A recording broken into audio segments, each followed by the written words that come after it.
And I'm a natural born fat guy. I was lazy. That's who I am.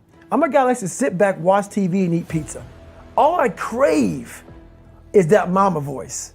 Please love David. Love David. That voice got me to 297 pounds. When I got out of the military and I started gaining this weight a lot, my standard breakfast was 8 cinnamon rolls, 6 to 8 scrambled eggs, half a pound of bacon, Fruity Pebbles, Lucky Charms, whatever it may be. That was my standard breakfast. It was food and also being comfortable. Whatever I wanted, I did. And that's where I started seeing myself get further and further away from my true self. And your true self is found, honestly, in that very uncomfortable zone. I had this haunting voice in the back of my head. A lot of us have it. We just ignore it. And it was there for years. So I knew in the back of my mind that I could pull off this whatever I wanted. I knew I could. I knew that I was afraid of the work because I wasn't gifted with brains. I wasn't gifted with God-given talent as far as like athleticism. So I knew to get to where I had to go, to be on the same playing field as these men, to even try out for this program, I knew the work was going to be something that I didn't want to even attack. So I would just put it off. It haunted me. The voice in my head said, you know what, man?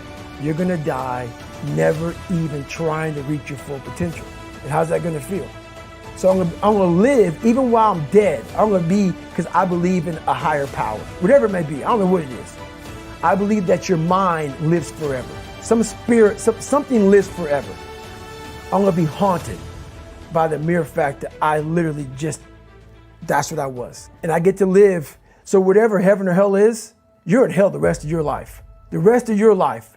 And if there is a God, which I hope to God there is, knowing what I put myself through now, whatever memories I have, if there's any at all, I'll be a happy man.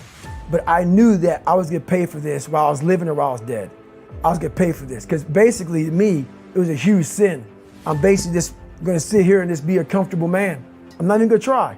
I visualize a lot, but I developed a reality that wasn't real. That's the thing we always do.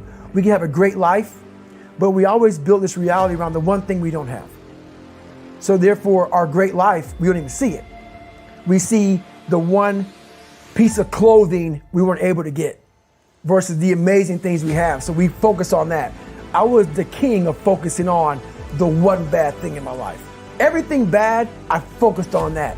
But over here was a beautiful reality of my life. Even though I came from nothing, where I could have taken my mind for the possibilities of where I can go if I work harder. That was all over here, but I lived in the filth over here. So basically, what I started doing was, when I was 297, I thought about, my God, man, like this could be my life. I'm dead, I'm in heaven, you're God. You pull the paper down, it says David Goggins. I'm reading it, and I'm looking at it, and it has my name, but on this paper, it says everything about you. Everything, because God knows all. And I'm looking at it, and I'm seeing 185 pounds, Navy SEAL, changed people's lives, all these amazing things. Public speaker, blah, blah, blah, blah, blah, motivational, all the best-selling book. I look at God and say, God, the name is right, but what's on here is not me.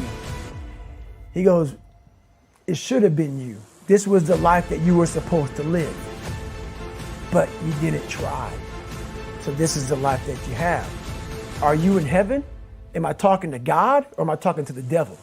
Because I'm in hell now to see that was supposed to be my life, but because I didn't try hard enough, because I didn't put forth every single bit of an ounce of pressure in my body into being better, that ended up being a 300-pound guy that made $1,000 a month, and I was fine there. That was okay. So that's how my mind works. It works that way to see, where is this going to take me? What's the possibility? And I was able to visualize the end.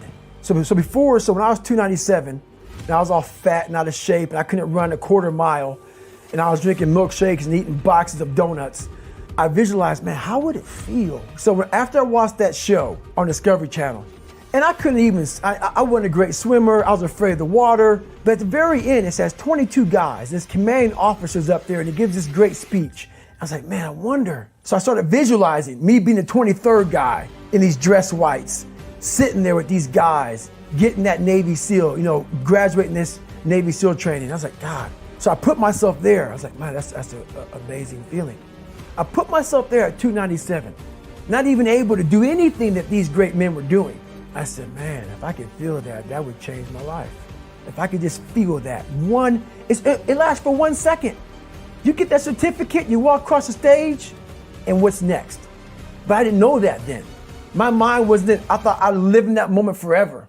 I said, wow, man, if I could just feel like them, if I could feel like them. I wanted to win. I just wanted to go the distance. Everything in my life, when something got hard, I quit. If it was reading, that's where, I wasn't great at reading, I wasn't great at writing, so I just quit. I couldn't catch on as fast as you.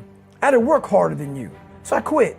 I wasn't great at things, so I quit. I'm not good at this. Like, man, if I could just go that distance, that extra mile, to just go, just to finish. I want to finish. I want to feel victory. And victory for me wasn't winning, it was just finishing. If I could feel like these guys feel, it would change my life. The best feeling I had was when I was by myself trying to lose this weight. I had to lose it in literally less than 3 months. 106 pounds in less than 3 months. Literally, I started feeling victory just by putting myself in the battle. It wasn't about going to Navy SEAL training. It wasn't about being the 23rd guy in that chair. I started realizing, man, just by going to war with myself every day and putting these challenges and these goals and these obstacles, these insurmountable obstacles. So it wasn't about losing 106 pounds. Me losing 5 pounds was an accomplishment.